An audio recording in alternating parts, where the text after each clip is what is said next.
시편 98편 1절에서 9절의 말씀입니다. 새 노래로 여호와께 찬송하라. 그는 기이한 일을 행하사 그의 오른손과 거룩한 팔로 자기를 위하여 구원을 베푸셨음이로다. 여호와께서 그의 구원을 알게 하시며 그의 공의를 문나라의 목전에서 명백히 나타내셨도다. 그가 이스라엘 집에 베푸신 인자와 성실을 기억하셨으므로 땅끝까지 이르는 모든 것이 우리 하나님의 구원을 보았도다. 온 땅이여 여호와께 즐거이 소리칠지어다. 소리내어 즐겁게 노래하며 찬송할지어다. 수금으로 여호와를 노래하라. 수금과 음성으로 노래할지어다. 나팔과 호각 소리로 왕이신 여호와 앞에 즐겁게 소리칠지어다.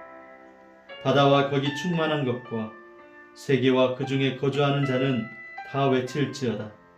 여호와 앞에서 큰 물은 박수할지어다. 산악이 함께 즐겁게 노래할지어다. 그가 땅을 심판하러 임하실 것이미로다. 그가 의로 세계를 판단하시며 공평으로 그의 백성을 심판하시리로다. 아멘.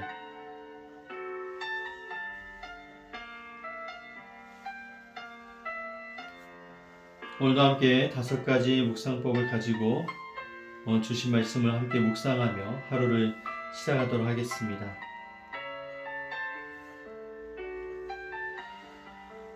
우리는 어떤 일을 겪고 나면 그 경험이 우리의 표정과 말투를 바꾸는 것을 경험합니다. 결국은 우리 삶의 태도까지 바꾸게 되죠.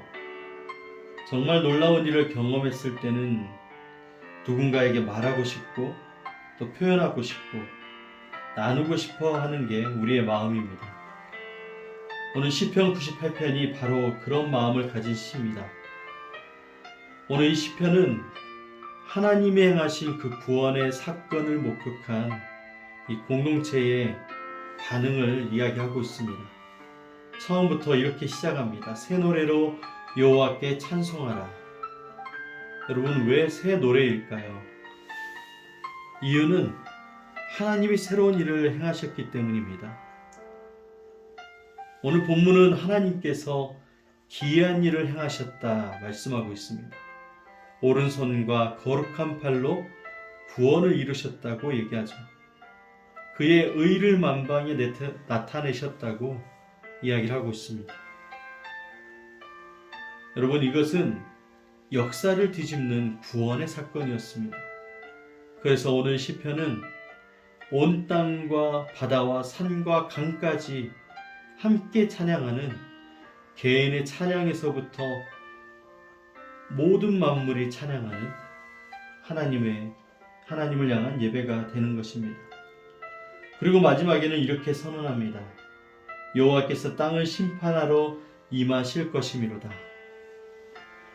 오늘 시편은 이미 이루어진 구원이 지금 드려지는 찬양으로 연결이 되고 또 앞으로 완성될 심판과 회복까지 연결해서 나타나고 있습니다.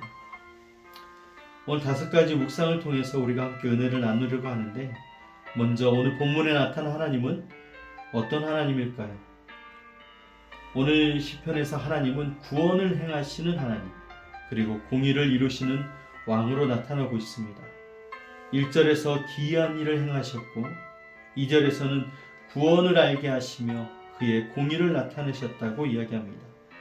그리고 9절에서는 하나님의 공의로 세상을 심판하신다고 말씀하고 있습니다. 하나님은 직접 이 역사에 들어오셔서 당신의 구원을 이루시는 분입니다. 공의에 근거한 완전한 회복을 오늘 이 구원을 통해 이루시는 것입니다. 사랑하는 여러분, 하나님은 지금도 일하시고 반드시 정의를 이루시는 능력의 하나님이십니다. 하나님께서 오늘 우리에게 주시는 명령은 무엇일까요? 1절에서 새 노래로 여호와께 찬송하라. 4절에서는 온 땅이여 여호와께 즐거이 소리칠지어다 이야기하고 있습니다. 바로 하나님의 구원을 경험한 사람은 반드시 찬양으로 반응해야 된다는 것이죠. 찬양은 선택이 아니라 반드시 하나님께 나아가는 반응이 되는 것입니다. 하나님께서 행하신 일을 알고도 아무 반응이 없다면 그것은 아직 구원의 은혜를 깊이 경험하지 못한 이유일 것입니다.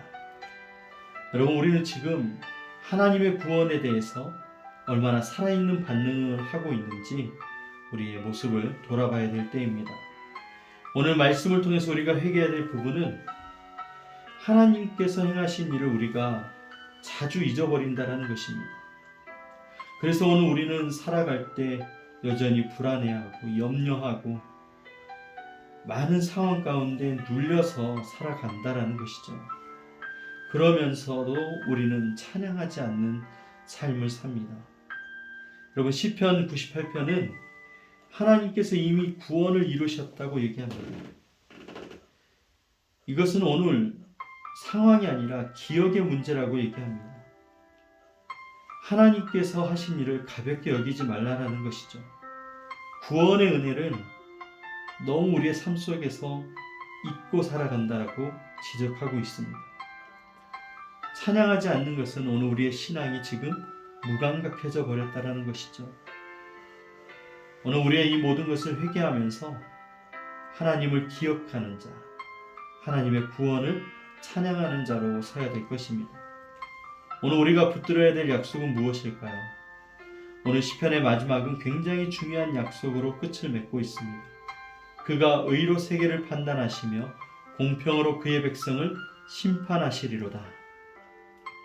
이 말씀은 두 가지의 의미가 담겨 있습니다. 하나님은 반드시 악을 심판하신다는 것이고, 하나님은 반드시 자기 백성을 회복하신다는 것입니다. 그래서 오늘 우리의 세상이 지금은 불공평해 보이지만 결국 마지막에는 하나님의 공의가 완성되어 간다고 분명히 이야기를 하고 있습니다. 하나님의 결론, 하나님의 최종 결론을 우리가 붙잡고 살아가야 되는 것이죠. 여러분, 오늘 말씀 우리에게 분명한 삶의 방향을 주고 있습니다. 하나님의 구원을 기억하며 살아야 된다는 것입니다. 매일 하나님이 하신 일을 우리가 생각해야 되고 기억해내야 되는 것입니다. 그리고 하나님의 구원 앞에서 우리는 언제나 찬양으로 하나님께 나아가야 됩니다. 우리의 현실이 바뀌고 좋아졌기 때문이 아니라 하나님 때문에, 우리를 구원하신 그 하나님 때문에 이미 찬양하기에 합당한 그런 삶이 우리에게 주어진 것이죠. 여러분, 오늘 말씀은 소리치라 노래하라 표현하고 있습니다. 이것은 오늘 우리의 믿음을 숨기지 말라라는 것입니다. 세상 앞에 하나님의 구원을 드러내고 하나님을 드러내고 오늘 우리의 믿음을 드러내는 삶을 살아야 됩니다. 그리고 하나님의 공의를 끝까지 신뢰하는 저와 여러분 되기 원합니다. 지금 해결이 되지 않아도 하나님은 반드시 이루시는 하나님이십니다. 여러분, 시편 98편은 우리가 하나님의 구원에 대해서 어떻게 생각하고 반응하고 거기에 대해서 깨달음을 갖고 있는지를 묻고 있습니다. 알고는 있지만 아무런 반응하지 않는, 찬양이 없는, 감사가 없는 삶을 살고 있지는 않은지 오늘 우리에게 말씀하고 있습니다. 하나님께서 행하신 일은 오늘 우리의 삶을 바꾸기에 충분한 것입니다. 그러므로 오늘 우리의 신앙은 찬양으로 나타나야 될 줄 믿습니다. 여러분, 오늘도 주님을 찬양하면서 하루를 기쁨 가운데 살아가시기 바랍니다. 함께 기도하겠습니다. 사랑의 하나님, 감사합니다. 하나님의 구원을 우리가 알고 있었지만 너무나 아무런 반응 없이 살았음을 고백합니다. 주님이 행하신 이 기이한 일을 잊어버리고 여전히 염려와 두려움 속에 머물렀던 우리를 용서하여 주옵소서. 이제 다시 기억하길 원합니다. 주님이 이루신 구원을 깨닫게 하시고 그 은혜 앞에서 찬양으로 반응하는 삶을 살게 하여 주옵소서. 하나님 때문에 찬양하는 우리가 되게 하시고 하나님의 구원의 은혜 때문에 기뻐하는 우리가 되게 하여 주옵소서. 또한 하나님, 세상이 흔들리고 공의가 보이지 않는 것 같을 때에도 주님이 반드시 이루실 것을 신뢰하면서 끝까지 믿음으로 살게 하여 주옵소서. 오늘 하루의 삶 속에서 우리의 말과 우리의 태도와 모든 선택을 통해서 하나님을 드러내는 삶을 살게 하여 주옵소서. 우리를 구원하신 예수 그리스도의 이름으로 기도드립니다. 아멘.